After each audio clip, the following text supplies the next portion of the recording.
Counter ചെയ്യാൻ വേണ്ടി അല്ലെന്നുണ്ടെങ്കിൽ ഖണ്ഡിക്കാൻ വേണ്ടിയാണെങ്കിൽ തെളിവ് വെച്ച് എന്നോട് സംസാരിക്കണം. ഓക്കെ, സംസാരിച്ചു. ഇനി കേരള മൈക്ക് എടുത്തു. ഈ പറഞ്ഞ കണ്ടീഷൻ അനുസരിച്ച് കേരള മൈക്ക് എടുത്ത് സംസാരിച്ചു. ഓക്കെ വലിയ ഭയങ്കര ന്യായമായി പോയി ബോബി പറഞ്ഞത്. എനിവേ സംസാരിക്കാം. അതായത് ഇവിടെ ഒന്നാമത്തെ വിഷയം 2 വ്യത്യസ്ത വിഷയങ്ങളായിരുന്നു അജേഷ് എടുത്തിട്ടത്. അദ്ദേഹം ആദ്യം ഞാൻ പറഞ്ഞു യേശു എന്നുള്ള വചനമെങ്കിലും നിങ്ങൾക്ക് കൊണ്ടുവരാൻ കഴിയുമോ, യേശു ദൈവമാണ് എന്ന വചനമെങ്കിലും നിങ്ങളുടെ 10,000-കണക്കിന് വചനമുള്ള ബൈബിളിൽ നിന്ന് ഒരു വചനമെങ്കിലും കൊണ്ടുവരാൻ കഴിയുമോ എന്നതിന് അദ്ദേഹത്തിന് മറുപടി ഉണ്ടായിരുന്നില്ല. മറിച്ച് അദ്ദേഹം കുറെ വചനങ്ങൾ കൊണ്ടുവന്നു. അവിടെ എവിടെയും ഞാൻ ചോദിച്ച ചോദ്യത്തിന് വ്യക്തമായി യേശു ദൈവമാണ് എന്നൊരു വചനം ഇതുവരെ കൊണ്ടുവരാൻ കഴിഞ്ഞിട്ടില്ല, ഇനിയും കൊണ്ടുവരാൻ കഴിയുകയില്ല. കാരണം അദ്ദേഹം ഒരു നിലക്കും ജാമ്യതയില്ലാത്ത വചനങ്ങളാണ് കൊണ്ടുവന്നത്. ഈവൻ പിന്നെ അതെന്താ നിങ്ങൾ അതൊന്ന് തെളിയിക്കും. ഞങ്ങൾ എല്ലാരും ഇതൊക്കെ പൊട്ടന്മാരൊന്നുമല്ലോ, ഞങ്ങൾ ഇത്ര നേരം ഇത് കേട്ടോണ്ടിരിക്കുകയായിരുന്നു. ഞങ്ങൾ ആരുടെ അത് തെളിയിക്കും. അദ്ദേഹം പറഞ്ഞതിനകത്ത് നിങ്ങൾ ഈ കണ്ടെത്തുന്ന പോരായ്മ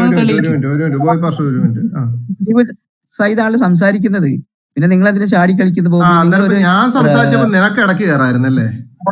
അതൊരു വല്ലാത്ത, നീ ആര്, ഞങ്ങളുടെ നേതാവോ? മിണ്ടായിട അടിമയെന്ന് തന്നെ ഞാൻ പറയും കേട്ടോ, എന്നെ കൊണ്ട് പറയിപ്പിക്കരുത്. ഞാൻ സംസാരിച്ചപ്പോ ഇടയ്ക്ക് കയറി നിനക്ക് ബുദ്ധിമുട്ടുണ്ടാക്കാം. നീ സംസാരിക്കുമ്പോ മോഡറേറ്റർമാർ കയറി ഇടയ്ക്ക് സംസാരിക്കരുത്. അതെന്താ അടിമ അത്രയ്ക്ക്? അബ്ദു വല്ലാത്ത കളി കളിച്ചോണ്ട് വരരുത് കേട്ടോ. എന്നെ കൊണ്ട് ഇനി മുഹമ്മദിന്റെ മഹാഭാവിയാണെന്നുള്ളത് ഞാൻ തെളിയിക്കും. വെറുതെ നീ മര്യാദക്ക് ഞാൻ പറഞ്ഞ കാര്യത്തിന് ഏതെങ്കിലും രീതിയിൽ നിനക്ക് ഖണ്ഡനം ഉണ്ടെങ്കിൽ തെളിവ് വെച്ച് നീ കണ്ടിക്കണം. പ്രകോപിതനാകുന്നത് ഒന്ന് മൈക്ക് മ്യൂട്ട് ചെയ്യൂ. കേരള ഞാനൊരു 100 വട്ടം ഈ അജീഷ് ബ്രദർ സംസാരിച്ചോണ്ട് മ്യൂട്ട് ചെയ്തു. ഒരു 100 വട്ടം. എന്തിനാണ് മ്യൂട്ട് ചെയ്തത്? താങ്കൾ ഇടയ്ക്ക് കയറിയതുകൊണ്ടാ. താങ്കൾ ഇടയ്ക്ക് കയറണം. അപ്പൊ താങ്കൾക്ക് അത് ചെയ്യാമെങ്കിൽ ഞങ്ങൾക്ക് ചെയ്യാം. അത് പോട്ടെ, അതെല്ലാം പോട്ടെ, അതെല്ലാം വിട്ടേരും.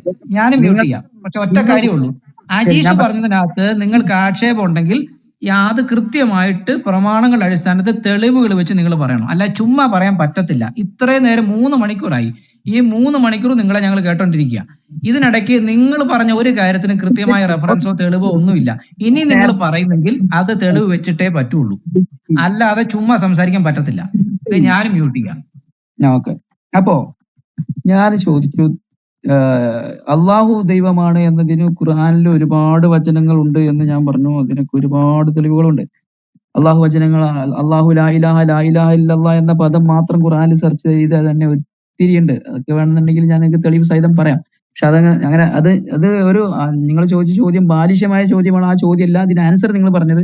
ഞാൻ ചോദിച്ച ചോദ്യം യേശു ദൈവമാണ് എന്ന ഒരു വചനമെങ്കിലും നിങ്ങൾ പൊക്കിക്കൊണ്ട് നടക്കുന്ന ബൈബിളിൽ എവിടെയെങ്കിലും ഉണ്ടോ എന്ന് ചോദിച്ചതിന് അദ്ദേഹം കൊണ്ടുവന്ന എല്ലാ തെളിവുകളിലും അദ്ദേഹം കൊണ്ടുവന്നത് ഏതാണ് താങ്കൾക്ക് വിരോധമായിട്ട് തോന്നിയത്? വിഷയം പറയാൻ അനുവദിക്കൂല. നിങ്ങൾ പറയുമ്പോ അങ്ങനെ പറയണല്ലോ. അദ്ദേഹം കൊണ്ടുവന്നതിൽ ഒരു വചനം എടുത്തിട്ട് പറയേ അതിൽ ദൈവം അല്ല പറയുന്നത്. അന്തംകമ്മിത്തരം കാണിക്കും സിസ്റ്റർ. അന്തംകമ്മിത്തരം തന്നെ കാണിക്കും, അതിന്റെ അങ്ങേപ്പുറം കാണിക്കും. ഞാൻ പറയട്ടെ, ഞാൻ തെളിവ് കൊണ്ടുവരുമ്പോഴേക്കും താൻ പറയുന്നതിന് തെളിവ് വെക്ക്. അജീഷ് ബ്രദർ പറഞ്ഞ ഏത് വചനമാണെന്ന് തെളിവ് വെച്ചിട്ട് അജീഷ് ബ്രദർ പറഞ്ഞ ഏത് വചനത്തിലാണ് തെളിവില്ലാത്തത് കോട്ട് ചെയ്യേ. അജേഷ് പറഞ്ഞു യോഹന്നാന് 20 പറഞ്ഞു. 20 എന്നുള്ള സംഭവം യോഹന്നാൻ ഞാൻ കണ്ടില്ല. പോട്ടെ. അദ്ദേഹം പിന്നെ പറഞ്ഞത് ഒരു അങ്ങനെ പറഞ്ഞിട്ടുണ്ടായത് റെക്കോർഡ് കേട്ടു. റെഫറൻസ് കറക്റ്റ് ആയിട്ട് പറ. അദ്ദേഹം പറഞ്ഞത് റെഫറൻസ് തെറ്റാണെന്ന് ഞാൻ പറയുന്നത്. റെഫറൻസ് എന്താണ് പറഞ്ഞത്? അല്ല ഒരു മിനിറ്റ്, അത് ഞാൻ തീർക്കാം. യോഹന്നാൻ 20 അധ്യായം ഇല്ലാന്നാണോ പറഞ്ഞത്? അതെ യോഹന്നാൻ 24 അധ്യായം ഉള്ളിടത്ത് 20ാമത്തെ ഒരു മിനിറ്റ്, യോഹന്നാന്റെ സുവിശേഷം എത്രാമത്തെ ഇതാണ് താങ്കൾ പറഞ്ഞത്? 20 അധ്യായം ഇല്ലാന്നോ? 21 അധ്യായമുള്ള യോഹന്നാന്റെ സുവിശേഷം 20 ആക്കിയോ? നീ അന്തംകമ്മിയാണല്ലോ. നമ്മളെ ഇവൻ അന്തംകമ്മിന്ന് വിളിക്കുന്നു. പറയട്ടെ, റെഫറൻസ് പറയേ ഏത് വാക്യത്തിലാണ് അദ്ദേഹം തെറ്റു പറഞ്ഞത്? അത് പറയട്ടെ.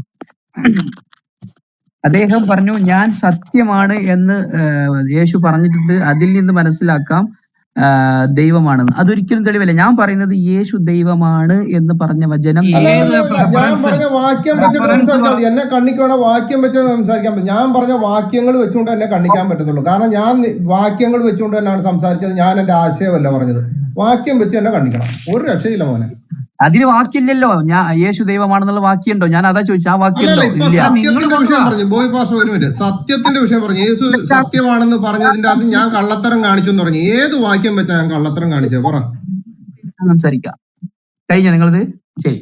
അതായത് ഞാൻ ഈ അജേഷിനോട് ചോദിച്ചത് 10,000-കണക്കിന് ബൈബിളിലുള്ള ഏതെങ്കിലും ഒരു വചനത്തില് യേശു ദൈവമാണ് എന്ന വചനം കാണിച്ചു തരാൻ കഴിയുമോ എന്ന് പറഞ്ഞപ്പോ അദ്ദേഹം കൊണ്ടുവന്ന ഒരു വചനത്തിലും ഒരു വാക്ക് പോലും അങ്ങനെ അത് എവിടാന്ന് താങ്കൾ പറ. നിങ്ങൾ ഇങ്ങനെ കാടടച്ച് വെടിവെക്കാതെ ഏത് വാക്യമാണെന്ന് സ്പെസിഫൈ ചെയ്ത് പറഞ്ഞു. ഞങ്ങളും അറിയട്ടെ.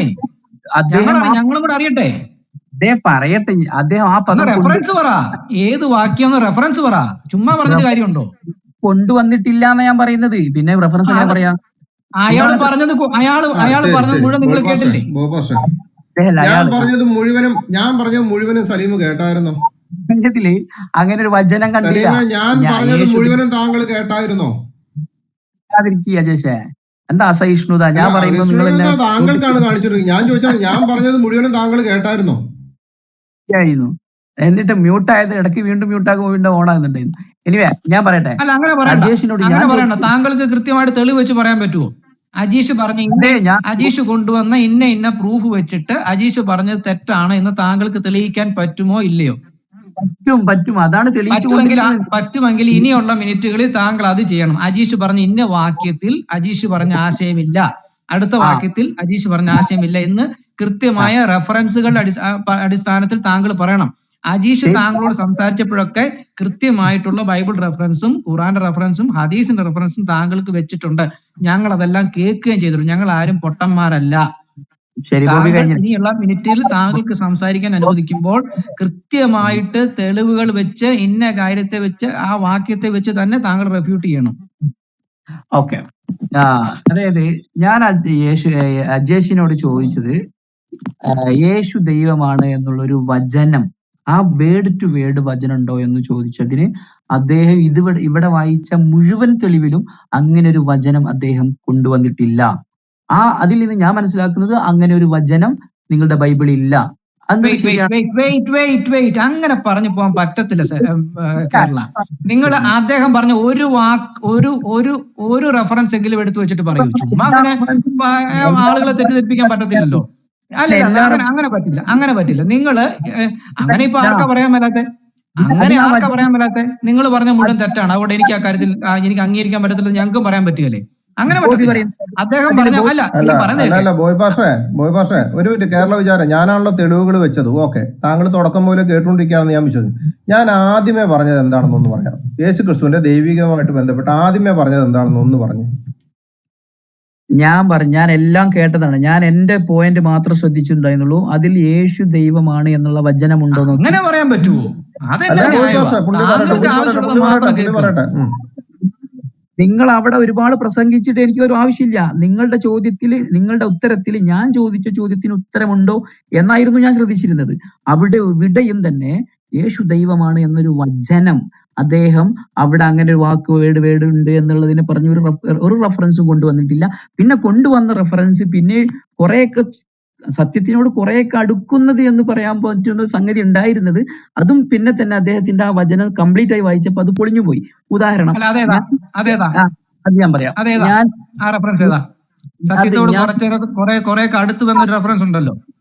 പറഞ്ഞത്. അത് ഞാൻ സത്യമാകുന്നു. ഞാൻ എന്റെ പേജ് റെഫറൻസ് നമ്പർ നോക്കട്ടെ.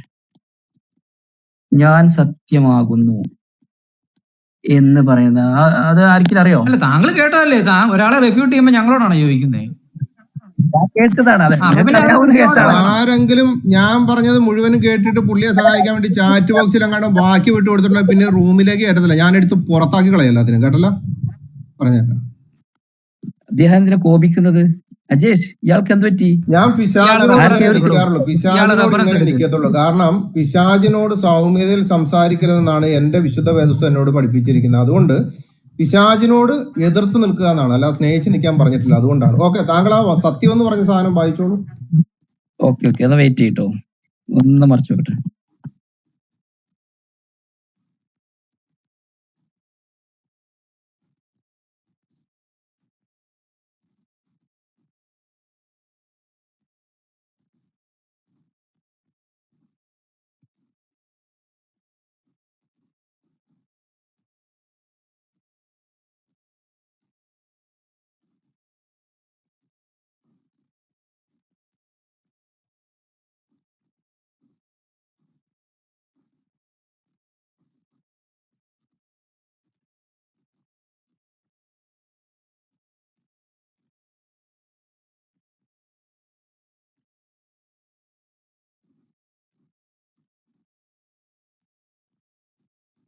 ഒന്നും കേൾക്കുന്നില്ല. മിണ്ടാത്തതാണോ അജീഷേ?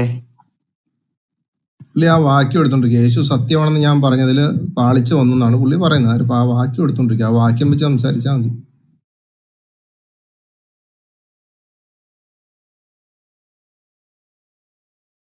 അല്ല, ആ വാക്ക് അത് സമ്പൂർണ്ണമായി വായിക്കുമ്പോ അത് ദൈവമല്ലാതെ തെളിയുന്നുണ്ട്. റെഫറൻസ് എടുക്കൂ എന്നിട്ട് സംസാരിച്ചാൽ മതി. റെഫറൻസ് എടുക്കൂ. എടുക്കുകയാണ്. അത് കഴിഞ്ഞിട്ട് മൈക്ക് എടുത്താൽ മതി. എഫെസ്യർ 4:15 സ്നേഹത്തിൽ സത്യം സംസാരിച്ചുകൊണ്ട് ക്രിസ്ത്യാനികളാണ് അലറ്റന്റ്.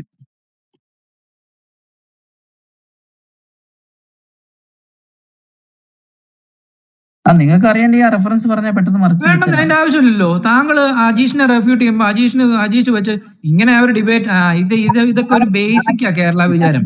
ഒരാളെ സംസാരിക്കുമ്പോൾ ഇദ്ദേഹം പറഞ്ഞ കേരള വിചാരം പറഞ്ഞ ബോയ് പാസ്റ്റർ ഒരു കാര്യമുണ്ടോ, എതിർഭാഗത്ത് നിന്ന് ആള് പറയുന്ന വാക്കുകളെ ശരിക്കും ശ്രദ്ധിക്കും. പുള്ളി പറഞ്ഞത് ആ വാക്യം ഞാൻ മറിച്ചു നോക്കിയപ്പോഴത്തേനും അവിടെ അങ്ങനെ ഒരു സംഭവം ഇല്ല എന്നാണ് പറഞ്ഞത്. അപ്പൊ വാക്യം മറിച്ചു നോക്കിയതാണല്ലോ. അപ്പൊ പിന്നെ അത് എടുക്കണം. എന്ത് നിങ്ങൾ അതൊന്നും ശ്രദ്ധിക്കാതിരിക്കുന്നത് ബോയ് പാസ്റ്ററെ?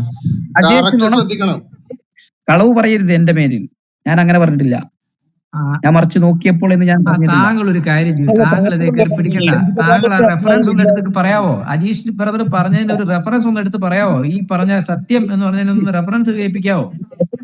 എന്റെ ചുരുക്കി പറഞ്ഞാല് അങ്ങനെ ഒരു വചനം എന്റെ പൊന്നു സുഹൃത്തെ, നിങ്ങളെ റെഫറൻസ് ഒന്ന് പറയാം. എന്നിട്ട് നമുക്ക് ചുരുക്കുവോ നീട്ടുവോ വളയ്ക്കോ ഒക്കെ ചെയ്യാം. പറയുന്നത് അത് സത്യം. അത് നിങ്ങൾ അംഗീകരിച്ചല്ലോ. ഇല്ലെന്നുള്ളതല്ല വിഷയം. താങ്കൾ ഒരു കാര്യം റെഫ്യൂട്ട് ചെയ്യാണ്ട് കൊണ്ടുവരുമ്പോൾ ആ റെഫറൻസ് താങ്കൾ പറയണം. അറ്റ്ലീസ്റ്റ് അതെങ്കിലും പറ. ബൈബിൾ മുഴുവനും വായിക്കാൻ ശ്രമിക്കുന്ന അജേഷ് അങ്ങനെ അതൊന്നും ഇവിടെ വേണ്ട. നിങ്ങൾ ഇപ്പൊ പറഞ്ഞത് ഈ സത്യത്തോട് കുറച്ച് അടുത്ത് വന്നെന്ന് പറഞ്ഞില്ലേ, അത് ഞങ്ങൾക്കൊന്ന് അറിയണമെന്ന് ആഗ്രഹമുണ്ട്. താങ്കൾ പറ. എന്നിട്ട് അവസാനം തെറ്റിപ്പോയെന്ന് പറഞ്ഞില്ലേ, അതൊന്ന് കേൾക്കണമല്ലോ. അത് പറ. അത് സത്യ. അവിടെ കുറച്ച് തെളിഞ്ഞു ചെയ്തു. അത് ദൈവമല്ല. റെഫറൻസ് പറ സഹോദര, റെഫറൻസ് പറ. വെയിറ്റ് ചെയ്യാം. അപ്പൊ ഞാൻ പറഞ്ഞത് ഒരു പദവും നിങ്ങൾ പറയണ്ട. റെഫറൻസ് എടുത്തു എന്നിട്ട് അങ്ങ് പറഞ്ഞാൽ മതി. ജേഷിന് വേണമെങ്കിൽ മറിച്ചു നോക്കിക്കോ. അവിടെ വേണ്ടെന്നേ, നിങ്ങൾ റെഫറൻസ് എടുക്കൂ സഹോദര. തല കുത്തി മറിഞ്ഞാലും നിങ്ങൾക്ക് അത് കിട്ടൂല. ഒരു നിങ്ങൾ എന്തിനാ ഈ ഇല്ലാത്ത പറയുന്നേ? അവിടെ നിക്ക്. നിങ്ങൾ ആദ്യം നിങ്ങൾ പറഞ്ഞതിന് ഒരു തെളിവ് കൊണ്ടുപോവാ, എന്നിട്ടല്ലേ ബാക്കി കാര്യം. തല കുത്താതെയോ ഒക്കെ നിക്കാന്നേ. അല്ല, ഇത്രത്തോളം ഒരു 10-18 തെളിവുകൾ പറഞ്ഞു അജേഷ്. അതിൽ എവിടെയും ഞാൻ 10-18 പറഞ്ഞോട്ടെ. നിങ്ങൾ ലാസ്റ്റ് സമർത്ഥിച്ചൊരു കാര്യം ഉണ്ടല്ലോ, അത് കൃത്യമാണ്. അത് മാത്രം നിങ്ങൾ കൃത്യമായിട്ട് പോയിന്റ് ഔട്ട് ചെയ്ത് പറഞ്ഞല്ലോ. 10-18 തെളിവുകളെല്ലാം ഞങ്ങൾ അങ്ങ് മറന്നേക്കാം, വിട്ടേക്കാം. ഈ ലാസ്റ്റ് നിങ്ങൾ പറഞ്ഞില്ലേ, ഇപ്പൊ ഇത്രയും പറഞ്ഞപ്പോ ലാസ്റ്റ് പറഞ്ഞില്ലേ സത്യത്തോട് കുറച്ചേറെ അടുത്ത് വന്നിട്ട് പിന്നെ അങ്ങ് തിരിഞ്ഞു പോയെന്ന് പറഞ്ഞില്ല. അത് മാത്രം. അത് നിങ്ങൾ എന്തായാലും ശ്രദ്ധിക്കാതെ പറയത്തില്ലല്ലോ. അപ്പൊ അതിന്റെ റെഫറൻസ് പറഞ്ഞാൽ മതി. സത്യത്തോട് അടുത്ത് വന്നിട്ട് പിന്നെ എപ്പോഴാ അത് തിരിഞ്ഞു പോയെന്നൊന്ന് പറഞ്ഞു തന്നാ മതി. പക്ഷെ ഞാൻ പറഞ്ഞ പദം അത് മതി. അത് പറഞ്ഞിട്ട് ബാക്കി പറഞ്ഞാൽ മതി. ഞാൻ ചോദിച്ച ചോദ്യത്തിനും കേട്ട സഹോദര ചോദിച്ചത് നിങ്ങളിപ്പോ അത് 10-20 പ്രാവശ്യം അത് തന്നെ പിന്നെയും പറഞ്ഞു. ഞങ്ങൾ കേട്ടു. ദയവായിട്ട് താങ്കളെ റെഫറൻസ് ഒന്ന് എടുത്ത് പറയൂ. ഒരു പദം നിങ്ങൾ കൊണ്ടുവരാൻ കഴിഞ്ഞിട്ടില്ല. ഒരു പദവോ 2 പദവോ 3 പദവോ സംസാരിക്കല്ലേ? കേരള വിചാരം ആവശ്യമില്ലാതെ വടിയാക്കുന്ന സംസാരിക്കല്ലേ? നിങ്ങളോട് റെഫറൻസ് എടുക്കാൻ പറഞ്ഞു. നിങ്ങൾ അജീഷ് ബ്രദർ പറഞ്ഞതെല്ലാം നിങ്ങൾ കേട്ടു എന്ന് പറഞ്ഞു. നിങ്ങൾ 20-ാമത്തെ അധ്യായം നിങ്ങൾ പറഞ്ഞു. 20-ാമത്തെ അധ്യായം ഇല്ല എന്ന് പറഞ്ഞു. ഞങ്ങളൊക്കെ 20-ാമത്തെ അധ്യായം എടുത്തോണ്ട് മുൻപിൽ വെച്ചുകൊണ്ടിരിക്കുക. അത് ഏതാണെന്നുള്ളതൊക്കെ താൻ കേട്ട് താൻ അന്വേഷിച്ച് പോയതിനു ശേഷമാണല്ലോ 20-ാമത്തെ അധ്യായം ഇല്ല എന്ന് പറഞ്ഞത്. ദാറ്റ് മീൻസ് തന്റെ ഓർമ്മയിലുണ്ടല്ലോ, അല്ലെ തന്റെ കയ്യിലുണ്ടല്ലോ. ഇല്ലെങ്കിൽ തന്നെ ഇങ്ങനെ അന്വേഷിച്ചു പോകും. അപ്പൊ അതുകൊണ്ട് താൻ എടുത്തിട്ട് റെഫറൻസ് പറഞ്ഞിട്ട് സംസാരിക്കും. അല്ലാണ്ട് കൊണാണ് വർത്താനം പറയല്ലേ. ഞങ്ങളുടെ ക്ഷമ നശിക്കുവാണ്. കളയുമെന്ന് വിചാരം ഉണ്ടെങ്കിൽ കേരള അങ്ങനെ വിചാരമൊന്നും വേണ്ട, എടുത്ത് കളയത്തില്ല. താല്പര്യമില്ല. Just wait. നിങ്ങൾക്ക് ഞങ്ങൾ വെയിറ്റ് ചെയ്യാൻ തയ്യാറാണ്. ഞങ്ങൾ എത്ര നേരം വേണേലും താങ്കൾക്ക് വേണ്ടി വെയിറ്റ് ചെയ്യാൻ തയ്യാറാണ്. നിങ്ങൾ റെഫറൻസ് എടുത്ത് സംസാരിക്കൂ. ഞങ്ങൾ വെയിറ്റ് ചെയ്യാൻ തയ്യാറാണ്. ചിത്രീകരിക്കുന്ന പൊന്തോ തീവ്രവാദിയെ എസ് ടിക്കും പറയാം ഒരു തെളിവെങ്കിലും. എടോ മാന്യം ഒരു എസ് ടി നാളുമില്ലാത്ത പിടിക്കല്ലേ, വർത്താനം എസ് ടി പറയില്ല. പിടിക്കരുത്, എസ് ടി ആരും പിടിക്കരുത്, എന്താണെന്നല്ല, എസ് ടി തന്നോട് പിടിക്കരുത്, എസ് ടി തെളിവെടുക്കാനല്ലേ പറഞ്ഞത്? പിടിക്കരുത്, അല്ല എസ് ടി ആ പിടിക്കരുത്, തെളിവെടുക്കാനല്ലേ പറഞ്ഞേ, എസ് വേറെ ഒന്നും ടി മ്യൂട്ട് പറഞ്ഞില്ലല്ലോ. ചെയ്തേ. എസ് ബ്രദറെ പിടിക്കരുത് പിടിക്കരുത് പിടിക്കരുത്. ഇവിടുന്ന് ഇറങ്ങിപ്പോകാനുള്ള 18ഉം 19 അടവ് അവൻ കാണിക്കും. കാരണം പിശാജ് എന്റെ അടിമകൾ അങ്ങനെയാണ്. സത്യമക്കൾ നിൽക്കുന്നിടത്ത് പിശാചിന് നിൽക്കാൻ പറ്റത്തില്ല. ഇവന് പല അടവും കാണിക്കും. നീ ആ വാക്യം എടുത്തിട്ട് സംസാരിച്ചാൽ മതി. പൊത്തേണ്ടി വരും. അജേഷെ എന്റെ ചെവിയിൽ എന്റെ വാക്കിലെ തെറികൾ ഞാൻ പുറത്തെടുത്ത് കഴിഞ്ഞാൽ അജേഷ് ചെവി പൊത്തിയിരിക്കേണ്ടി വരും. എടോ എന്റെ ഒരു കാരണം താങ്കളുടെ ദൈവവും താങ്കളുടെ പ്രവാചകനും പഠിപ്പിച്ചത് എനിക്ക് പോയി പക്ഷേ താങ്കളുടെ പ്രവാചകനും താങ്കളുടെ ദൈവവും പഠിപ്പിച്ചത് താങ്കൾ പുറത്തോട്ട് സംസാരിക്കത്തുള്ളൂ. ഞങ്ങളത് സംസാരിക്കത്തില്ല. താങ്കൾ ഞാൻ പറഞ്ഞ സത്യം എന്ന് പറഞ്ഞതിന്റെ അകത്ത് കള്ളത്തരം കാണിച്ചു എന്ന് പറഞ്ഞാൽ വാക്യം എടുത്തിട്ട് സംസാരിക്കുന്നേ. അതെന്താ ഭയപ്പെടുന്നത്? വെയിറ്റ്. ഓക്കെ, കേട്ടോളൂ. എല്ലാരും നോട്ടിരുന്നു. മാർക്കോസ് എഴുതിർത്തോളൂ. 14 ഏതാണ് മനുഷ്യപുത്രൻ പോകുന്നു തന്നെ കുറിച്ച് എഴുതിയിരിക്കുന്ന പോലെ റഫറൻസ് പറയൂ. വെയിറ്റ് ചെയ്യേ. റെഫറൻസ് ഒന്ന് പറ കേക്കട്ടെ, ഞങ്ങൾ എടുക്കാൻ വേണ്ടിട്ടാണ്. നിങ്ങൾ പറയുന്നത് ശരിയാണോ ഞങ്ങൾക്ക് കൂടെ അറിയണ്ടേ. ഇന്ന് ലൈവ് ഇല്ലേ പോയി? ലൈവ് ഉണ്ടാച്ചാ 2 ചാനലിൽ ലൈവ് ഉണ്ട്. ഉണ്ടോ? ശരി. ആ നല്ല കാര്യം. ആ ബോയ് പാഷന്റെ ഇതിന്റെ ലൈവ് ഒന്ന് എനിക്കൊന്ന് ഇട്ട് തന്നെ. പോയിട്ടേക്കാം. കേരള റെഫറൻസ് എന്ന് പറഞ്ഞു. കാരണം നമ്മൾ ഈ റെഫറൻസ് ചോദിച്ചത് എവിടാണെന്നുള്ളത് കേൾപ്പിക്കണം. അതിനു വേണ്ടിയാണ് ആ ലൈവ് വന്നിട്ട് തന്നെ. പക്ഷെ ഇതിലൊന്നും നിങ്ങൾ പറഞ്ഞ തെളിവില്ല. മനുഷ്യ നിങ്ങൾ കൂടുതൽ ഒന്നും പറയണ്ട. ഇത്രയും പറയുമ്പോ അത് ചെയ്യാൻ നിങ്ങൾക്ക് ഇത്രയും ബുദ്ധിമുട്ടല്ല. നിങ്ങൾ റെഫറൻസ് എടുത്ത് സംസാരിക്കുക. ഇത്രയും പറയുന്നുണ്ടല്ലോ, ആ പറയുന്ന സമയം മതിയല്ലോ റെഫറൻസ് എടുക്കാനായിട്ട്. പറയുകയാണെങ്കിൽ ഞാൻ പെട്ടെന്ന് എടുക്കും. ഞങ്ങൾ എന്തിനാ പറയുന്നത്? ഇവിടെ ഇത് കൊള്ളാമല്ലോ, തെളിവും ഞങ്ങൾ കൊണ്ടുവരണം, റെഫറൻസും ഞങ്ങൾ കൊണ്ടുതരണം. നിങ്ങൾക്കുള്ളത് ഞങ്ങൾക്കുള്ളതല്ല, ഞങ്ങൾ തന്നെ കൊണ്ടുവരണം പറഞ്ഞാൽ അങ്ങനെ ചെയ്യണം. അറ്റ്ലീസ്റ്റ് അവനവന്റെ കഞ്ഞെങ്കിലും തന്നെത്താൻ വെക്ക്. നിങ്ങൾ പറഞ്ഞത് ഞാൻ പറഞ്ഞ ഒരു വചനം പോലും നിങ്ങൾക്ക് കൊണ്ടുവരാൻ കഴിഞ്ഞില്ല. യേശു ദൈവമാണെന്നുള്ള. അയ്യോ,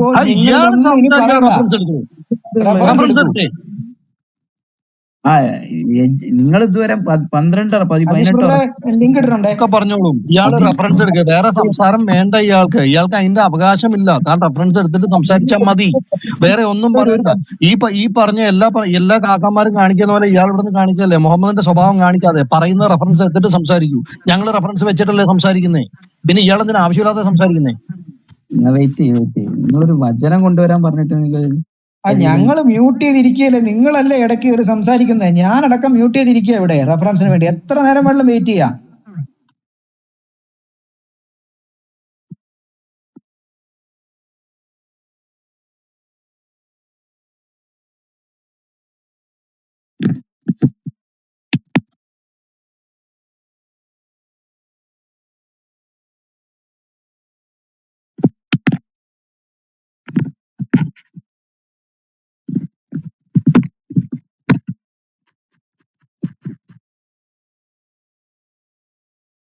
ഇത് ഏത് ചാനലാ ഇത് ജോയ് പാഷേ? എന്റെ ചാനൽ പേരൊന്ന് മാറ്റിയായിരുന്നു. പേരെന്തോ ഇപ്പം? Faith defender.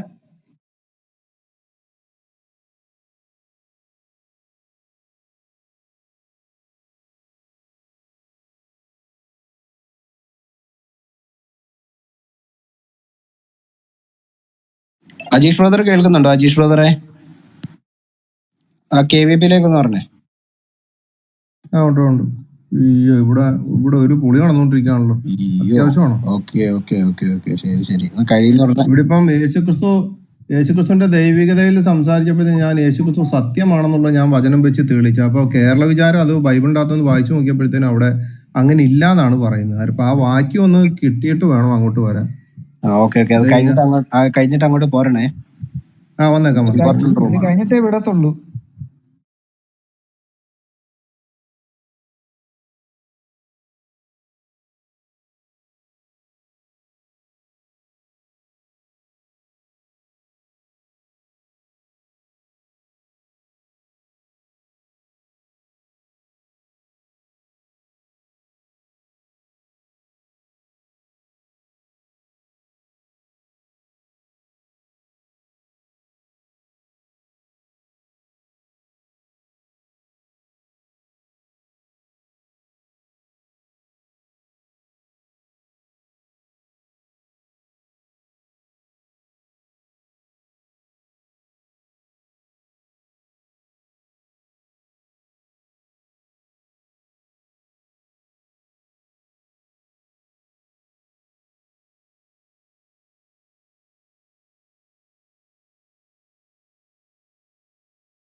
കേരളായി എല്ലാം തീരുമാനമുണ്ടോ?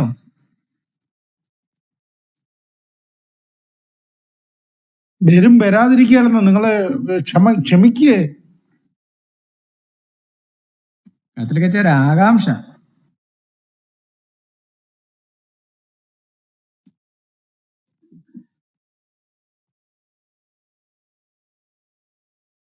ഇതുപോലത്തെ ഒരു പെടല് കേരള വിചാരം പെട്ടിട്ടില്ല. എന്തെങ്കിലും ആയിട്ട് കൊണ്ടുവരുന്നേ, പുള്ളി വരാതിരിക്കല, കൊണ്ടുവരും. അല്ല, പുള്ളി കൊണ്ടുവരും. നമുക്ക്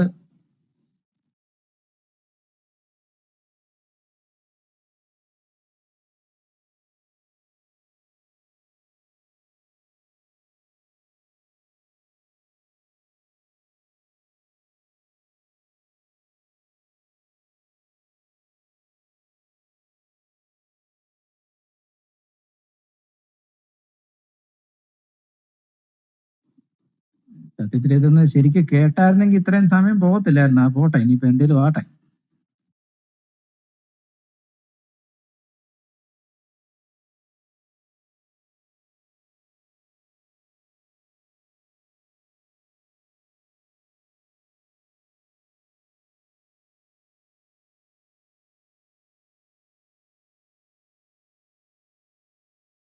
ഇരു കൈകളും പൊക്കി തന്നെ ഇറങ്ങിപ്പോകാനുള്ള ഓപ്ഷൻ ഉണ്ടോ? നോട്ട് ചെയ്തോളൂ കേട്ടോ. ആ വന്നു. ആ പറയൂ. യോഹന്നാൻ 14:6. യേശു അവനോട്, ഞാൻ തന്നെ വഴിയും സത്യവും ജീവനും ആകുന്നു. ഞാൻ മുഖാന്തരമല്ലാതെ ആരും പിതാവിന്റെ അടുക്കൽ എത്തുന്നില്ല. ഇവിടെ യേശു അവനോട് ഞാൻ തന്നെ വഴിയും സത്യവും ജീവനും ആകുന്നു എന്നാ ഇത് ഈ വാദം അല്ലെങ്കിൽ ഈ ഭാഗം വായിച്ചാല് നിങ്ങളെ അജയ്ക്ക് പറഞ്ഞ പോലെ വേണമെങ്കിൽ ഞാൻ പറഞ്ഞല്ലോ, അതൊന്നും ഞാൻ പറഞ്ഞ ചോദ്യത്തിന് ആൻസർ ആകുന്നില്ല. എന്നാ കാര്യം എന്താന്ന് പറ. ചോദ്യത്തിന് ആൻസർ ആകുന്നില്ല. നിങ്ങൾ അതിനകത്ത് കണ്ടുപിടിച്ച കാര്യം എന്നതാ? അല്ല അത് ബോബി, ഞാൻ ചോദിച്ച ചോദ്യം എന്താണെന്ന് ബോധ്യപ്പെട്ടാൽ ബോബിക്ക് എനിക്ക് നിങ്ങൾ ചോദിച്ച ചോദ്യം മനസ്സിലായി. അവിടെ നിങ്ങൾ ആ വാക്യത്തെ വെച്ചോണ്ടാണല്ലോ അദ്ദേഹത്തെ റെഫ്യൂട്ട് ചെയ്യുന്നത്. അപ്പൊ അതിനകത്ത് കാര്യങ്ങൾ എന്നാന്ന് പറ. ബോബി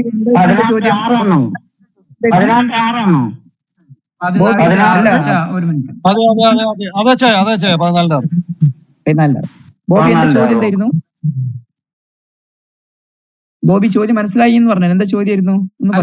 അങ്ങനെയാണെങ്കിൽ പിന്നെ നിങ്ങൾ ഈ പറഞ്ഞ ആദ്യത്തെ റെഫറൻസ് മൊത്തം താങ്കൾ പറയേണ്ടി വരും. നിങ്ങൾ മുഴുവൻ കേട്ടെന്നല്ലേ പറഞ്ഞേ? നിങ്ങൾ ഈ അജീഷ് പറഞ്ഞത് മുഴുവൻ നിങ്ങൾ കേട്ടെന്നാ പിന്നെ നിങ്ങൾ ആദ്യം മുഴുവൻ റെഫറൻസ് ഒന്ന് പറയാൻ പറഞ്ഞ നിങ്ങൾ പറയുമോ? ശരി ബോബി, അപ്പൊ എന്റെ ചോദ്യം മനസ്സിലായി. അപ്പൊ പിന്നെ വേണ്ടണ്ട. ഞാൻ എന്റെ ചോദ്യം ഒന്നുകൂടി ഫ്രെയിം ചെയ്യാം. എന്റെ ചോദ്യം യേശു ദൈവമാണെന്ന് എവിടെയെങ്കിലും പറഞ്ഞിട്ടുണ്ടോന്നല്ലേ? അല്ല ബോയ് പാഷ, ഈ സത്യം എന്ന് പറയുന്ന വിഷയത്തിൽ താങ്കൾ പറഞ്ഞ കാര്യത്തിന്മേലാണ് എനിക്ക് ചോദ്യം വേണ്ടത്. അവിടെ എന്താണ് സംഭവിച്ചതെന്നൊന്ന് പറഞ്ഞ സത്യം.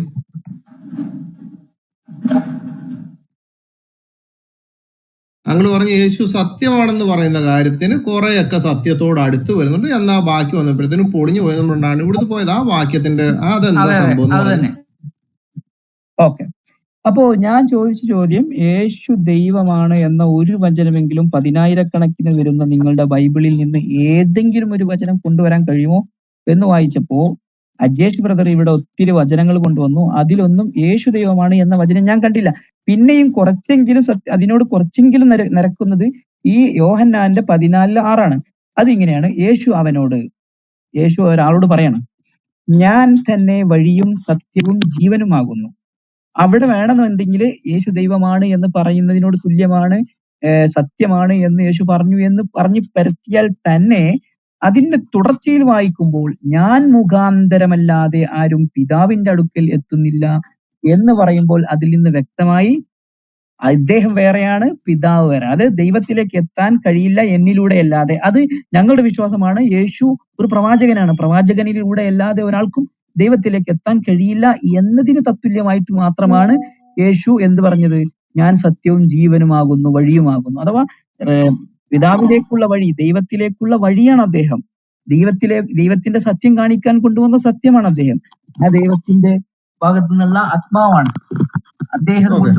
അപ്പൊ ഇത് വെച്ചുകൊണ്ട് കേരള വിചാരം പറയുന്നത് യേശു ദൈവമല്ല. ശരി, ഏതെങ്കിലും പ്രവാചകൻ ഇതുപോലെ ഞാൻ തന്നെ വഴിയും സത്യവും ജീവനുമാകുന്നു, ഞാൻ മുഖാന്തരമല്ലാതെ ആരും ദൈവത്തിന്റെ അടുത്ത് എത്തത്തില്ല എന്ന് പറഞ്ഞു ഒരു സംഭവം കൂടെ തന്നേരും, ഞാനത് തിരുത്തിയാക്കാം. തന്നേരും. എത്ര പ്രവാചകന്മാര് എന്നിലൂടെ അല്ലാതെ നിങ്ങൾക്ക് അള്ളാഹുവിലേക്ക് എത്താൻ കഴിയില്ല എന്ന് തന്നേര് ഞാൻ അല്ലല്ല എന്നിലൂടെ എന്നല്ല, ഞാൻ തന്നെ വഴിയും സത്യവും ജീവനുമാകുന്നു, ഞാൻ മുഖാന്തരമല്ലാതെ ദൈവത്തിന് അല്ലെങ്കിൽ അള്ളാഹുവിന്റെ അടുത്തേക്ക് പറ്റത്തില്ല എന്ന് വെച്ച് കഴിഞ്ഞാൽ ഞാൻ നിക്ക് കേരള വിചാരം, ഞാൻ തന്നെ വഴിയും സത്യവും ജീവനും ആകുന്നു എന്ന് പറയുന്ന സാധനം വേണം. പോരട്ടെ, അപ്പൊ ഞാൻ ചോദിച്ച ചോദ്യത്തിന് ഉത്തരമില്ല, അതുകൊണ്ടാണ് നിങ്ങൾ യേശു ദൈവമാണ്, അള്ളാഹു പിശാചാണ്, അള്ളാഹു പിശാചാണ്, പിശാജ് അള്ളാഹു മഹാപിശാചാണ്. അത് ഞാൻ തെളിയിച്ചു. അതിലേക്ക് താങ്കൾ തൊടുന്നില്ല, കാരണം പിശാചാണെന്ന് താങ്കൾ ഹൃദയത്തിൽ സ്വീകരിച്ചു കഴിഞ്ഞു. യേശു ദൈവമാണെന്നുള്ള ഞാൻ തെളിയിച്ചു. ഞാൻ ചോദിച്ചതിന് മറുപടി തരൂ. യേശുവിനെ പോലെ തന്നെ ഇതേപോലെ തന്നെ ഞാൻ തന്നെ വഴിയും സത്യവും ജീവനുമാകുന്നു എന്ന് ഏതെങ്കിലും പ്രവാചകൻ, ഞാൻ എന്നിലൂടെ അങ്ങോട്ട് എത്തുമെന്നുള്ളതൊന്നുമല്ല, ഞാൻ തന്നെ വഴിയും സത്യവും ജീവനുമാകുന്നു എന്ന് ഏതെങ്കിലും ഒരു പ്രവാചകൻ പറഞ്ഞിട്ടുണ്ടെങ്കിൽ ആ ആയത്തോ ആക്കിയോ എന്തെങ്കിലും എന്താ? പ്രവാചകന്മാര് മാത്രമല്ല, അല്ലാതെ തന്നെ ഒരുപാട് ആളുകൾ പറഞ്ഞു അനൽ ഹക്ക്, ഞാനാണ് സത്യം എന്ന് പറഞ്ഞിട്ടുണ്ട്. അപ്പൊ അതൊന്നും ഇവിടെ ചർച്ചയല്ല. ആണെന്ന് പറഞ്ഞിരിക്കുന്നതിന്റെ തെളിവൊക്കെ അല്ലാഹു മഹാ മുതുപിശാചാണെന്ന് നമ്മൾ തെളിയിച്ചല്ലോ. പോരട്ടെ, ഉത്തരം പറയാ എവിടാ കിടക്കുന്നത്? ഇയാളെ ഒരു റെഫറൻസ് പറ, അതിനുശേഷം വർത്താനം പറഞ്ഞാൽ മതി. ഓക്കെ, അപ്പോ ഇവിടെ ഞാൻ ചോദിച്ച ഫസ്റ്റ് ആൻസർ വേറെ ഒന്നുമില്ല, എനിക്ക് ഈ റെഫറൻസ് ആണ് വേണ്ടത്. പിശാചാണെന്ന് ഞങ്ങൾ തെളിയിച്ചു കഴിഞ്ഞു, യേശു ദൈവമാണെന്ന് തെളിയിച്ചു. ഇനി ഞാൻ തന്നെ വഴിയും സത്യവും ജീവനുമാണെന്ന് ഏതെങ്കിലും പ്രവാചകൻ പറഞ്ഞിട്ടുണ്ടെങ്കിൽ അതിന്റെ റെഫറൻസ് വെച്ചിട്ട് സംസാരിക്കും. നിന്റെ പാട്ട് കച്ചേരി അവിടെ കിട. പിശാചിനോട് എതിർത്ത് നിൽപ്പാനാണ് ഞങ്ങളോട് ബൈബിളിൽ പറയാനുണ്ട്. പിശാച് വാദിച്ചവനോട് ഇങ്ങനെ പറയത്തുള്ളൂ. പറഞ്ഞു. ശരി, അപ്പൊ ഞാൻ ചോദിച്ചത് നിങ്ങളുടെ ഏതെങ്കിലും 10,000-കണക്കിന് ബൈബിളിലുള്ള ഇയാള് പിന്നെ ഇത് തന്നെ പറഞ്ഞോണ്ടിരുന്ന ഉത്തരവാകത്തില്ല. ഈ ലക്ഷക്കണക്കിന് ആയത്തുകളുള്ള 10,27,000 ആയത്തുകളുള്ള ഖുറാനകത്ത് ഓരോ വാക്കിലും ഓരോ ഹൂറുകളെ കിട്ടുന്ന അധമത ബാധിച്ച അധർമ്മപൂർത്തി ബാധിച്ച നീ ഇവിടെ വന്നിട്ട് യേശുക്രിസ്തുവിന്റെ ദൈവികതയെ പറ്റി പറഞ്ഞപ്പോ എവിടെയാണ് വേറെ ഏതെങ്കിലും ഒരു പ്രവാചകൻ ഞാൻ തന്നെ വഴിയും സത്യവും ജീവനുമാണെന്ന് ഏതെങ്കിലും പ്രവാചകൻ പറഞ്ഞിട്ട് അതിന്റെ റെഫറൻസ് വെക്കാനാണ് പറഞ്ഞത്? അല്ല അജീഷ് ഒരു മിനിറ്റ്. അതെ, ഈ ഇവന്മാർ ഇന്ന് വരെ, ഇവൻ പണ്ട് ഇവിടെ തെറിയങ്ങ് പാട്ടുള്ളവനാണ് കേട്ടോ, അറിയാലോ. ഇന്ന് വരെ ഈ ചോദ്യത്തിന് ഉത്തരം ഈ ജാതി പറയത്തില്ല, പറയാനുള്ള ബോധം ഉമ്മർക്കില്ല. ഇപ്പൊ എന്റെ ചോദ്യം ഇതാണ്, യേശുക്രിസ്തുവിന്റെ അവകാശവാദങ്ങള് ഞാനാണ് ജീവൻ, ഞാൻ ജീവൻ കൊടുക്കുന്നവനെന്നല്ല, ഞാനാണ് ജീവൻ. ജീവൻ കൊടുക്കുന്നവൻ, ഈ ജീവനായവനാരാ? ജീവൻ കൊടുക്കാൻ ഏത് പ്രവാചകന് പറ്റും? ഒരു പ്രവാചകനും പറഞ്ഞിട്ടില്ല ഞാൻ ജീവൻ കൊടുക്കും, ഞാൻ ജീവനാണ് എന്ന് ഒരു പ്രവാചകനും പറഞ്ഞില്ല. പറഞ്ഞിട്ടുണ്ടെങ്കിൽ നീ ആദ്യം ഇവിടെ റെഫറൻസ് ചെയ്തിടാ, അതിനുശേഷം നീ ബാക്കി പറഞ്ഞേച്ചാ മതി. നിന്റെ ഈ അള്ളാഹുവിന്റെ തരികട പരിപാടി ഒന്നും ഇവിടെ വേണ്ട. ഇവിടെ ഇരിക്കുന്ന കേൾവിക്കാർക്ക് വേണ്ടി പറയാം സഹോദരന്മാരെ. ഒന്ന്, ഞാനാണ് ജീവൻ, ഞാൻ ജീവൻ കൊടുക്കുന്നോ, എനിക്കൊരു വഴിയുണ്ട് ജീവനിലേക്കൊന്നോ അല്ല പറഞ്ഞേ. മുഹമ്മദ് എന്ന് പറയുന്നവൻ നാശത്തിലേക്കുള്ള വഴിയാണ്. മുഹമ്മദ് എന്ന് പറയുന്നവൻ നാശത്തിലേക്കുള്ള വഴി കാണിച്ചവനാണ്. കൊള്ള നടത്താനും കൊലപാതകം നടത്താനും വ്യഭിചരിക്കാനും കുഞ്ഞുങ്ങളെ ഉപയോഗിക്കാനും മനുഷ്യനെ കൊള്ളയടിച്ച് വിയർക്കാതെ ജീവിക്കാനും ഒക്കെ പഠിപ്പിച്ച ഒരു അധർമ്മമൂർത്തിയുടെ ശിഷ്യനാണ് മുഹമ്മദ് എന്ന് പറയുന്നത്. കർത്താവ് പറഞ്ഞിരിക്കുന്നത് ഞാനാണ് വഴി, ഞാനാണ് ജീവൻ, ഞാനാണ് സത്യം. സത്യത്തിലേക്ക് നയിക്കുന്നവൻ എന്ന് പറഞ്ഞാൽ അതൊരു പ്രവാചകനാണ്. പക്ഷെ സത്യം വ്യക്തിത്വമെടുത്ത വ്യക്തിപരമായ അല്ല പേഴ്സോണിഫൈ ചെയ്തുകൊണ്ടാ പറഞ്ഞത്. ഐ ആം ദ ട്രൂത്ത്, ഞാൻ മാത്രമാണ് വഴി, ഞാൻ മാത്രമാണ് സത്യം, ഞാൻ മാത്രമാണ് ജീവൻ. അങ്ങനെ ആര് പറഞ്ഞിട്ടുണ്ട്? അടുത്ത വാക്യം എന്റെ സമാധാനം. അടുത്ത വാക്യം ഞാൻ എന്താ പറയുന്നത്, ജീവൻ എന്നിൽ വിശ്വസിക്കുന്നതിനുള്ളിൽ നിന്നും തിരുവഴുത്ത് പറഞ്ഞാൽ ജീവജലത്തിന് നദികൾ ഒഴുകും, എന്നിൽ വിശ്വസിക്കുന്ന ഒരു നാളും ദാഹിക്കയില്ല, ഞാൻ ജീവന്റെ അപ്പമാകുന്നു, ഞാൻ ജീവന്റെ അപ്പമാകുന്നു. ഈ അവകാശവാദങ്ങള് ലോകത്തിൽ ഒരുത്തനും പറഞ്ഞിട്ടില്ല. ഞാൻ വെളിച്ചമാണ്. അള്ളാഹു പറയുന്നുണ്ട് ഞാൻ മരത്തിന്റെ മണ്ടയിൽ ഇരിക്കുന്ന ഒരു വിളക്കാണ്, ആ വിളക്കിനകത്ത് വെളിച്ചം വരുന്നുണ്ട്, എനിക്ക് വെളിച്ചം വരാൻ വേണ്ടി അതിൻ്റെ ഒരു എണ്ണ വരുന്നുണ്ട്, ആ എണ്ണ വരുന്ന ഒരു മരത്തിൽ നിന്നാണ്, ആ മരത്തിൽ നിന്നൊരു ചാലിലൂടെ എണ്ണ വരുന്നുണ്ട് എന്നൊക്കെ പറയുന്നുണ്ട്. പക്ഷെ കർത്താവ് പറഞ്ഞ അങ്ങനല്ല, എനിക്കൊരു വെളിച്ചം വേറൊരാൾ തരുന്നുണ്ട്, അവിടുന്ന് ഒരു വെളിച്ചം ഇങ്ങനെ ഊറി ഊറി വരുന്നുണ്ട് എന്നല്ല കർത്താവ് പറഞ്ഞ്. ഞാനാണ് ലോകത്തിന്റെ വെളിച്ചം. എന്നെ അനുഗമിക്കുന്നവൻ ഇരുട്ടിൽ നടക്കാതെ ജീവന്റെ വെളിച്ചമുള്ളവനായി തീരും എന്ന് കർത്താവ് ഡയറക്റ്റ് പറഞ്ഞു. എന്നെ കണ്ടവൻ പിതാവിനെ കണ്ടിരിക്കുന്നു. ഒരു പ്രവാചകൻ ലോകത്തിൽ അവകാശപ്പെട്ടിട്ടില്ല അങ്ങനെ. എന്നെ കണ്ടവൻ, ഞാൻ ആദ്യനും അന്ത്യനുമാകുന്നു, ഞാൻ ആദ്യനും അന്ത്യനുമാകുന്നു, ആൽഫയും ഒമേഗയുമാകുന്നു. മറ്റാരും പറഞ്ഞിട്ടില്ല. കർത്താവ് പറഞ്ഞ, യേശുക്രിസ്തു പറഞ്ഞ അവകാശവാദങ്ങൾ, കർത്താവിന്റെ വാക്കുകളിലൂടെ വന്ന അവകാശവാദങ്ങൾ, വെളിപ്പാട് പുസ്തകത്തിലെ വാക്യം, ആർക്കും അടയ്ക്കാൻ കഴിയാതെ വണ്ണം തുറക്കുന്നവൻ. അതാരാണ്? അത് സർവശക്തനവരാൾക്ക് മാത്രമേ വരത്തുള്ളൂ. ആർക്കും അടയ്ക്കാൻ കഴിയാതെ വണ്ണം തുറക്കുക, ആർക്കും തുറക്കാൻ കഴിയാതെ വണ്ണം അടയ്ക്കുക. ആർക്ക് പറ്റുമോ അത്? അത് ദൈവത്തിന് മാത്രമേ വരത്തുള്ളൂ. ഇപ്പം മനുഷ്യൻ അടച്ചാൽ ദൈവത്തിന് തുറക്കാം, മനുഷ്യൻ തുറന്നാൽ ദൈവത്തിന് അടയ്ക്കാം. പക്ഷെ ആർക്കും അടയ്ക്കാൻ കഴിയില്ല, ആർക്കും തുറക്കാൻ കഴിയാതെ വണ്ണം തുറക്കാൻ എനിക്ക് കഴിയുമെന്ന് ഒരാൾ അവകാശവാദം ഉന്നയിക്കണമെങ്കിൽ അദ്ദേഹം ദൈവമായിരിക്കണം. അത് യേശുക്രിസ്തുവിന്റെ വാക്കുകളിലൂടെ കർത്താവ് തന്നെ പറഞ്ഞ പദങ്ങളാണ്. അപ്പൊ പുതിയ നിയമത്തിൽ യേശുക്രിസ്തുവിന്റെ അവകാശവാദങ്ങൾ മാത്രം എടുത്താൽ, അതുപോലെ ഒരു ദൈവം തമ്പുരാൻ ഇറക്കി കൊടുത്തൊരു തിരുവെഴുത്തിനെ മാറ്റാൻ ആർക്ക് കഴിയും? ദൈവം ഒരു പ്രമാണം എഴുതി വെച്ചു, അതിനെ മാറ്റാൻ ആർക്ക് കഴിയും? ലോകത്തിലെ ഒരു മനുഷ്യനും പറ്റിയല്ല തിരുവെഴുത്തുകളെ മാറ്റാൻ. അത് ദൈവത്തിന് മാത്രമേ കഴിയൂ. മത്തായിയുടെ സുവിശേഷം 5-ാം അധ്യായം വായിച്ചു നോക്കിയേ. അവിടെ കർത്താവ് പറയുന്നുണ്ട്, ഇങ്ങനെ നിങ്ങൾ തിരുവെഴുത്തുകളിൽ വായിക്കുന്നു. ശരിയാണ്, തിരുവെഴുത്തിൽ ഇങ്ങനെ എഴുതി വെച്ചിട്ടുണ്ട്, പക്ഷെ ഞാനോ നിങ്ങളോട് പറയുന്നു. അപ്പൊ അതിന്റെ മീതെ ഓവർ റൈറ്റ് ചെയ്യാനുള്ള അധികാരമുള്ള ആളാണ് കർത്താവിന്റെ മീതെ പറഞ്ഞു വെച്ചു. പക്ഷെ ഞാൻ നിങ്ങളോട് പറയുന്നു ഇങ്ങനാണ്. ഇങ്ങനെ തമ്പുരാൻ കർത്താവ് എഴുതി കൊടുത്ത തിരുവെഴുത്തിന്റെ മീതെ അതിനെ മാറ്റി പുതിയത് കൊടുക്കത്തക്കവണ്ണമുള്ള അധികാരമുള്ള ഒരാൾ. അത് ദൈവത്തിന് പറ്റത്തുള്ളൂ. അപ്പൊ അങ്ങനെ കർത്താവിന്റെ അവകാശവാദത്തിൽ തന്നെ ക്രിസ്തു ദൈവമാണെന്ന് തന്റെ വാക്കുകളിലൂടെ പറയുന്നുണ്ട്. അതാണ് യോഹന്നാന്റെ സുവിശേഷം 5-ാം അധ്യായം നിങ്ങൾ വായിച്ചു നോക്കി, 8-ാം അധ്യായം നിങ്ങൾ വായിച്ചു നോക്കി. അവിടെ എല്ലാം പറയുന്ന ഒരു കാര്യമുണ്ട്. യഹൂദന്മാർ തന്നെ കല്ലെറിയാൻ വേണ്ടി വന്നപ്പോൾ, അപ്പൊ കർത്താവ് ചോദിച്ചു, നിങ്ങൾ എന്തിനാ എന്നെ കല്ലെറിയെന്ന് ചോദിച്ചു. അവരുടെ മറുപടി എന്തായിരുന്നു? നീ നിന്നെ തന്നെ ദൈവമാക്കി. കർത്താവ് അയ്യോ സോറി, ഞാൻ പറഞ്ഞതിനകത്ത് നിങ്ങൾ തെറ്റിദ്ധരിച്ചാണ്, ഞാൻ അങ്ങനെ പറഞ്ഞിട്ടില്ല എന്നും പറഞ്ഞ് ഒരു തിരുത്തൽ അവിടെ കൊടുക്കുന്നില്ല. അല്ലെങ്കിൽ കർത്താവ് തന്നെയാണ്. ഇപ്പൊ എന്നെ ഇവിടെ അജീഷ് പറയാണ്, എന്താ പറയുക, ഇന്ത്യൻ പ്രധാനമന്ത്രി വർഗീസ് സാമ്പൽ എന്ന് പറഞ്ഞു കഴിഞ്ഞാൽ, അല്ലെങ്കിൽ നീ നിന്റെ സംസാരം കേട്ടപ്പോൾ ഇവിടുന്ന് ഒരാൾ പറയടാ, നിന്റെ സംസാരം കേട്ടപ്പോൾ നീ പ്രധാനമന്ത്രിയാണെന്ന് തോന്നുന്നല്ലോ, അയ്യോ ഞാൻ അങ്ങനെയല്ല ഉദ്ദേശിച്ചെന്ന് ഞാൻ തന്നെ തിരുത്തും. ഞാൻ അല്ലാത്തൊരു അവകാശവാദം ഞാൻ ഉന്നയിച്ചു എന്ന് എന്റെ കേൾവിക്കാർക്ക് ബോധ്യം വന്നു കഴിഞ്ഞാൽ ഞാൻ തന്നെ അതിനെ തിരുത്തും, എനിക്ക് ബോധം ഉണ്ടെങ്കിൽ. അല്ലെങ്കിൽ ഞാനാണ്, അല്ലെങ്കിൽ അങ്ങനെ ആണെങ്കിലേ ഞാൻ തിരുത്താതെ പോകത്തുള്ളൂ. അപ്പം കർത്താവിനോട് അവർ പറഞ്ഞു, നീ നിന്നെ തന്നെ ദൈവമാക്കി, അതുകൊണ്ടാണ് ഞങ്ങൾ നിന്നെ കല്ലെറിയാൻ വേണ്ടത്. കർത്താവ് തിരുത്തലൊന്നും നടത്തിയില്ല. ഐ എം സോറി, ഒരബദ്ധം പറ്റിപ്പോയതാണ്, നിങ്ങൾ കേട്ടതിന്റെ കുഴപ്പമാണെന്നും പറഞ്ഞ് കർത്താവ് പറഞ്ഞില്ല. കർത്താവിന്റെ വാക്ക് പറഞ്ഞേ ഉള്ളൂ. പിന്നെ എടുത്ത് പറയുന്നത് നീ ദൈവത്തിന് തുല്യമാക്കി എന്നാ പറയുന്നത്. നീ ദൈവത്തിന് തുല്യമാക്കി, അവിടെയും കർത്താവ് തിരുത്തുന്നൊന്നുമില്ല. നീ ദൈവത്തിന് തുല്യമാക്കി. അപ്പൊ അതിന്റെ അർത്ഥം എന്താ? കർത്താവ് അത് അംഗീകരിച്ചെന്നല്ലേ.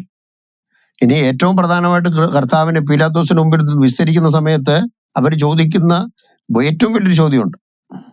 യഹൂദന്മാരെ സംബന്ധിച്ചിടത്തോളം അവർക്ക് ഉൾക്കൊള്ളാൻ കഴിയാത്തത്, ദൈവത്തിന് തുല്യമാക്കുന്ന ഒരു ചോദ്യമാണ് ചോദിച്ചത്. നീ ജീവനുള്ള ദൈവത്തിന്റെ പുത്രനായ ക്രിസ്തു തന്നെയോ? ഇപ്പൊ പുത്രന്മാരെന്ന് പറഞ്ഞാൽ ഇസ്രായേൽ പുത്രനാണ്, നമ്മള് ദൈവത്തിന്റെ മക്കളാണ്, ഇതൊക്കെ പറയുന്നതിനകത്ത് ആർക്കും ഒരു വിഷമം ഉണ്ടാകത്തില്ല. ഇപ്പൊ ഒരുത്തൻ പറയാണ് ഞാൻ ദൈവത്തിന്റെ പുത്രനാണ്, ഞാൻ ദൈവത്തിന്റെ മകനാണ് എന്ന് പറഞ്ഞ ഉടനെ അവർക്ക് ദേഷ്യപ്പെടാനോ സങ്കടപ്പെടാനോ അവർക്ക് ക്രോധം കൊണ്ട് നിറയാനൊന്നും ഒരാവശ്യമില്ല. പക്ഷെ ആ ചോദ്യം ഭയങ്കര പ്രസക്തമായ ഒരു ചോദ്യമാണ്.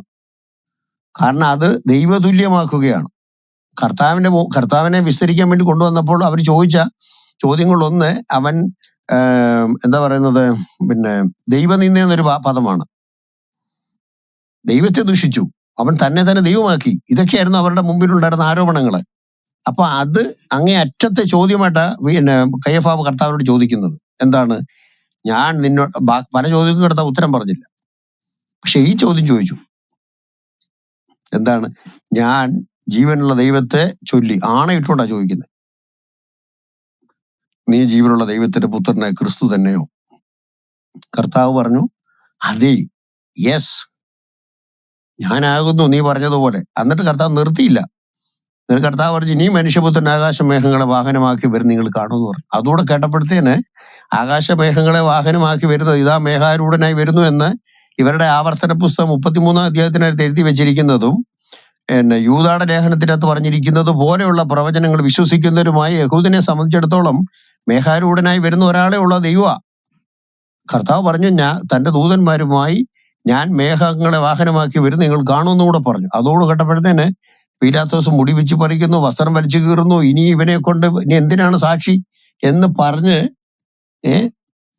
ഭയങ്കര ഭയങ്കര പ്രശ്നമായി. കർത്താവിനെ ക്രൂശിക്കുന്നതിന് ഒരു കാരണം അത് തന്നെയായിരുന്നു.